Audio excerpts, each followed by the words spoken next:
Yes Durgaiah Goud, Telangana రాష్ట్ర BC సమాఖ్య అధ్యక్షులు. నేడు ఈ కార్యక్రమానికి ఇచ్చేసినటువంటి అన్న మాజీ ఎక్సైజ్ శాఖ మాత్యులు వి శ్రీనివాస్ గౌడ్ గారికి, వేదిక మీద ఉన్నటువంటి మా గౌడ జాతి ముద్దు బిడ్డలు ఉద్యమకారులందరికీ కూడా పేరు పేరున ఉద్యమ అభినందనలు. అదేవిధంగా ఈ కార్యక్రమాన్ని ప్రజల్లోకి తీసుకెళ్తున్నటువంటి ఎలక్ట్రానిక్ మీడియా, ప్రింట్ మీడియా వారికి కూడా పేరు పేరున హృదయపూర్వక నమస్కారాలు తెలియజేస్తూ, ముఖ్యంగా ఈరోజు కొన్ని పత్రికల్లో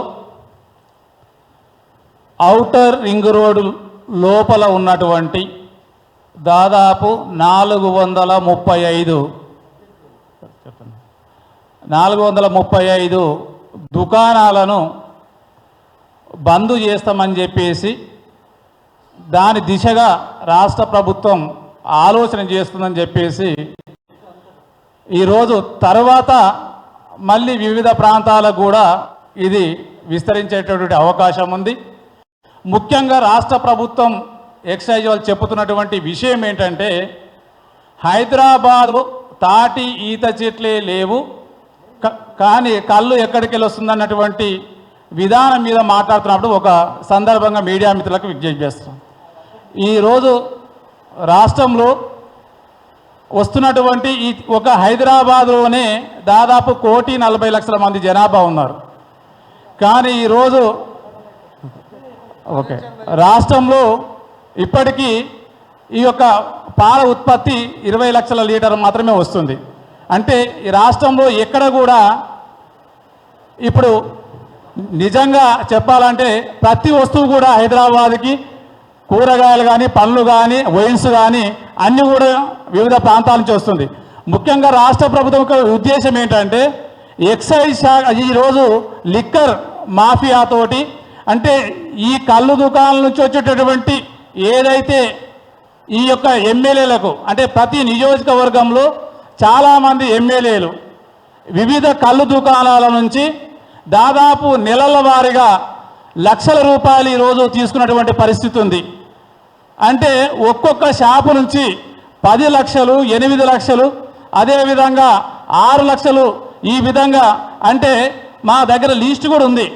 అంటే తెలంగాణ రాష్ట్రంలో దాదాపు వికారాబాద్లో కానీ, తాండూరులో కానీ, అదేవిధంగా విధంగా జైరాబాద్ కానీ, అదేవిధంగా మహబూబ్నగర్లో కానీ ఒక్కొక్క షాపు నుంచి ప్రజాప్రతినిధులు అక్కడ ఎమ్మెల్యేలుగా చెలామవుతున్నటువంటి కొంతమంది 8 లక్షల నుంచి 10 లక్షల రూపాయలు ఆ షాపుల నుంచి తీసుకోవడమే కాకుండా కొంతమంది ఎమ్మెల్యేలు రోజువారీగా తమ ఇంట్లో ఫుడ్ కూడా ఏర్పాటు చేయించుకుంటా ఉన్నారు ఈ కళ్ళు కాంపౌండ్ల ద్వారా. అంటే ఇప్పుడు ఇస్తున్నటువంటి ఏదైతే పారితోషికం ఉందో కళ్ళు కాంపౌండ్ నుంచి తీసుకున్నటువంటిది ఇది వాళ్ళకి సరిపోవట్లేదు, ఇంకా ఎక్కువ కావాలి. ఎక్కువ కావాలంటే నిజంగా ఈ రాష్ట్రంలో ఉన్నటువంటి కళ్ళు దుకాణాలకు సంబంధించినటువంటి వాళ్ళు ఇచ్చే పరిస్థితిలో లేరు. వాస్తవంగా వచ్చేది ఎంత? కళ్ళు కాంపౌండ్ల ద్వారా, కళ్ళు దుకాణాల ద్వారా మా యొక్క వాళ్ళకు వచ్చేది ఎంత? నామమాత్రం. కేవలం అమ్ముతున్నటువంటి వాళ్ళకు వచ్చేది నామమాత్రం. ఈ వచ్చిన దాంట్లో మరి ఇంత పెద్ద ఎత్తున ఇవ్వాలనుకున్నప్పుడు ఎక్కడో ఒక చోట ఏదో ఒకటి జరిగితే దాన్ని ఈ విధంగా చేసి చూపించడం అనేది కరెక్ట్ కాదు. ఎందుకంటే రాష్ట్ర వ్యాప్తంగా ఆయా కళ్ళు దుకాణాల్లో ఇప్పటికే పెద్ద ఎత్తున ఈరోజు దాదాపు ఒక మహబూబ్నగర్లోనే దాదాపు 10 లక్షల రూపాయల వరకు, కేవలం ఒక మహబూబ్నగర్లోనే 10 లక్షల రూపాయల వరకు కళ్ళు కాంపౌండ్ నుంచి తీసుకున్నటువంటి పరిస్థితి. అదేవిధంగా వికారాబాద్లో 8 లక్షల రూపాయలు తీసుకుంటా ఉన్నారు. అదేవిధంగా తాండూరులో 8 లక్షల రూపాయలు తీసుకుంటా ఉన్నారు. ఈ విధంగా ప్రతి నియోజకవర్గంలో మీ పార్టీకి సంబంధించినటువంటి శాసనసభ్యులే ఈ విధంగా డబ్బులు వసూలు చేస్తున్నప్పుడు మీరు దానికి మీరు తీసుకున్నటువంటి సందర్భంలో ఆ వృత్తిని కాపాడాల్సినటువంటి మీరు ఈ వృత్తిని దెబ్బతీయాలని చెప్పేసి ఇంకా మీకు రావాల్సినటువంటి, అంటే ఆకలి సరిపోతలేదు, మీకు ఆకలి సరిపోక ఇంకా ఎక్కువ కావాలని చెప్పేసి డిమాండ్ చేస్తే ఆ డిమాండ్కు ఇక్కడ ఉన్నటువంటి కళ్ళు దుకాణాలు నడుపుతున్నటువంటి వారికి ఇక్కడ చాలా కష్టసాధ్యమైనటువంటి పని కాబట్టి దీన్ని ఏ విధంగా బంద్ చేయాలి.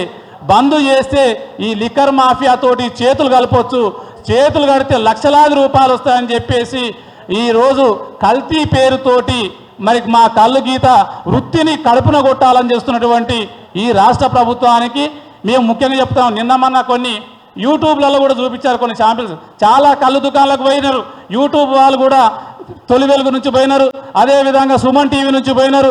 చాలామంది చేస్తే అక్కడ ఉన్నటువంటి వాళ్ళు రోజు కళ్ళు తాగేటటువంటి వాళ్ళు చెప్పారు, నాన్న మేము ఈ కళ్ళు కాంపౌండ్లో దాదాపు 20-25 సంవత్సరాలుగా కళ్ళు సేవిస్తున్నాము, మాకు ఎలాంటి హాని జరగలేదు అని వాళ్ళే స్పష్టంగా చెప్పడం జరిగింది. కావాల్సిన మీరు కూడా చూడొచ్చు ఆ యూట్యూబ్ ఛానల్లోకి వెళ్ళి. ఖచ్చితంగా ప్రజలే చెప్తా ఉన్నారు. ఎందుకు కేవలం మేము 60-70 రూపాయలు పెట్టి మాత్రమే కళ్ళు తాగుతా ఉన్నాము, 150 రూపాయలు పెట్టి చీపు లిక్కర్ తాగేటటువంటి స్తోమత మాకు లేదు, మేము దీని ద్వారా సేద తీరుతా ఉన్నాము, మాకు ఇప్పటి వరకు ఎలాంటి రోగాలు లేవని చెప్పి కూడా ప్రజలే స్పష్టంగా చెబుతున్నప్పటికీ మీరు కావాలని చెప్పేసి ఈ యొక్క కేవలం కల్తీ పేరుతోటి ఈరోజు అన్న ఇంతకుముందు చెప్పినట్టు కల్తీ అనేది చాలా వరకు మేము వ్యతిరేకం. ఇక్కడ ఉన్నటువంటి ప్రతి ఒక్కరు కూడా కల్తీకి వ్యతిరేకం. కల్తీని అమజమని చెప్పి ఎవరు చెప్పట్లేదు. కల్తీని మీరు పట్టుకోండి, కల్తీ చేసిన వారి మీద కేసులు పెట్టండి.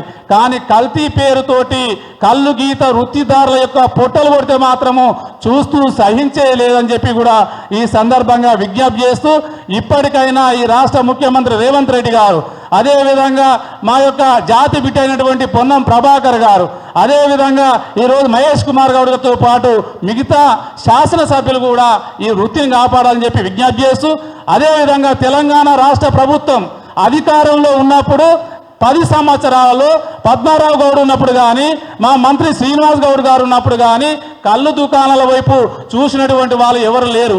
ఎక్కడ కూడా దాడులు జరగలే, ఎక్కడ కూడా ఈ కల్తీ పేరుతో నిషేధాలు లేవు, ఎక్కడ కళ్ళు దుకాణాలు వెత్తేయలేదు. దినదినాభి అభివృద్ధిగా సీనన్న గారి నాయకత్వంలో చాలా వరకు దాదాపు రాష్ట్రం మొత్తంలో కళ్ళు గీత వృత్తిదారులు చాలా సంతోషంగా ఉన్నటువంటి పరిస్థితి.